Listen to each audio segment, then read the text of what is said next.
This video is made possible thanks to my patrons, especially John Manda and Wes. Thank you so much, guys. I'm Norm. I want normal beer.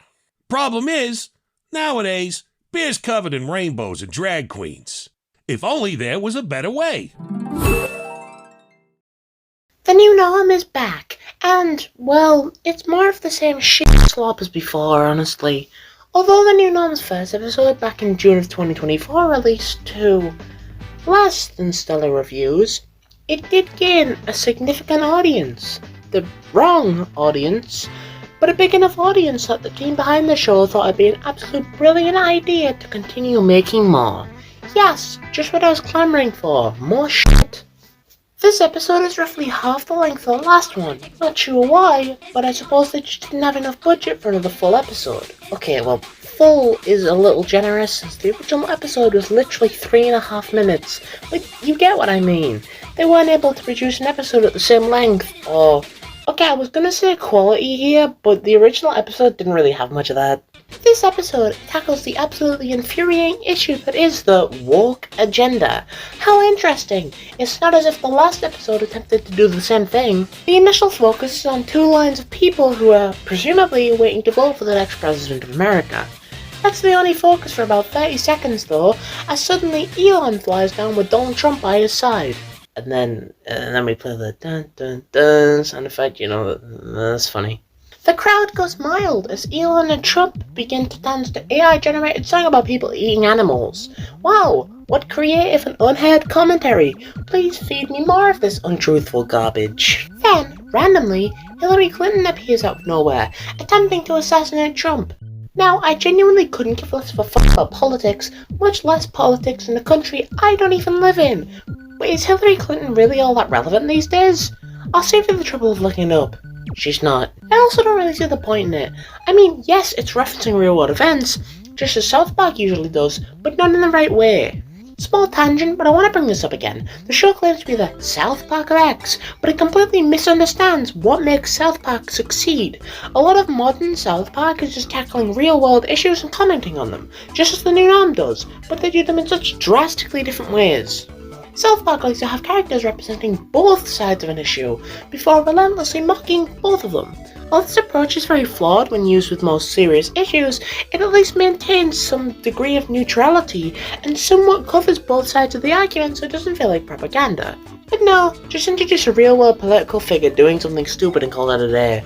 I'm not saying South Park doesn't introduce real-world people every now and then, but when they do it, it's never this blatantly stupid. Anyways, Trump and Elon escape, leaving Chaz and whatever the girl was called, since I never really bothered learning her name.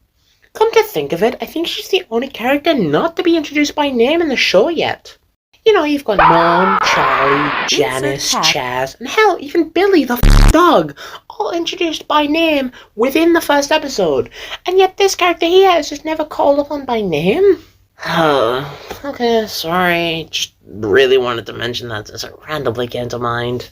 Leaving Chaz and the girl to run to another rocket, rendered with the Amazon logo. Probably introduced this unnamed character who launches their rocket off into space. This then leaves Norm, Chaz, and again, the girl, to begin to argue. To which the shot zooms out and reveals Russian President Vladimir Putin, showing that this was all a part of his grand plan, and that he's up to something. He's then unceremoniously killed off by the Amazon rocket, so I guess we'll never know what his dastardly scheme was. Then, Norm says his iconic line, I need a beer. And the episode is over, leading into a shitty merch advertisement which...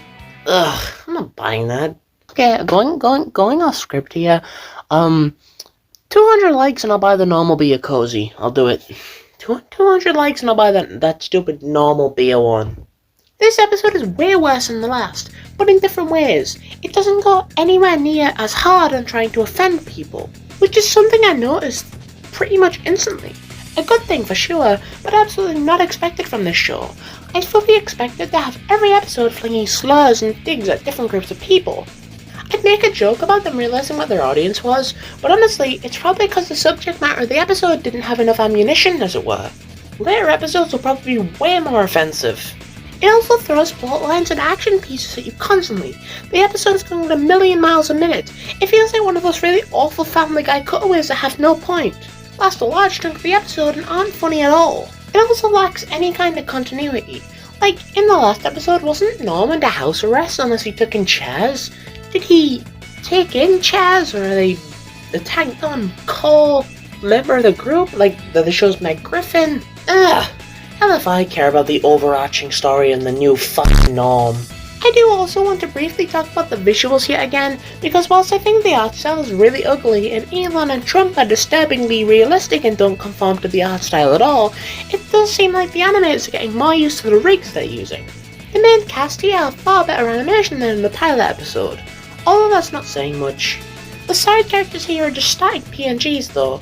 I get not wanting to make a rig for background characters, but come on, at least do some frame by frame. Still looks better than some background characters and catching up though. And also, they randomly decided to give Elon a complete redesign. I don't see the need for this. I mean, the original design was nothing amazing, but at least it conformed to the art style and they made him look worse in every conceivable way. Additionally made weirder by the fact that they already had a rig for Elon from episode 1, so I have even less reason as to why they'd replace it. And I suppose my final note would be that they've completely abandoned the laugh track. Perhaps because this episode wasn't really all that funny. I mean, the original wasn't either and they still used it. But it seems as if they're drifting away from the sitcom format entirely, or their editor just forgot, I don't know. I mean, regardless, it still took less than 12 hours for someone to put it on GBA. You know, this show takes the worst parts of shows like American Dad and King of the Hill, the political angle and intentions, the unlikable main character, and ups them to the extreme. And I'm sorry, but it just doesn't work, especially not for a series of this concept. You know, the reason why those other shows work so well is because they found a better focus for what to focus the show around, or molded the character into someone who's an unlikable asshole but has justifications for the way he actually does. Norm and literally every other character here are just mouthpieces, and it's the wrong way to write a politically fueled cartoon. But it isn't the first, and it certainly won't be the last. So, whilst writing this episode, they released another decently short episode, and it's interesting to say the least. This episode is just them arguing over who's going to win the election. In the end, no one wins. We get a message about both sides trying to get along. They've been trying to push this, maybe both sides can see eye-to-eye message in recent episodes. It's almost as if the show's team had a pretty major shake-up, and now we're seeing new writers try to take the show in a more progressive angle. Perhaps they've realised the audience they've attracted in an attempt to appeal to them in order to sell more merch. That, or they're just trying to brainwash us by eventually turning the show to complete shit.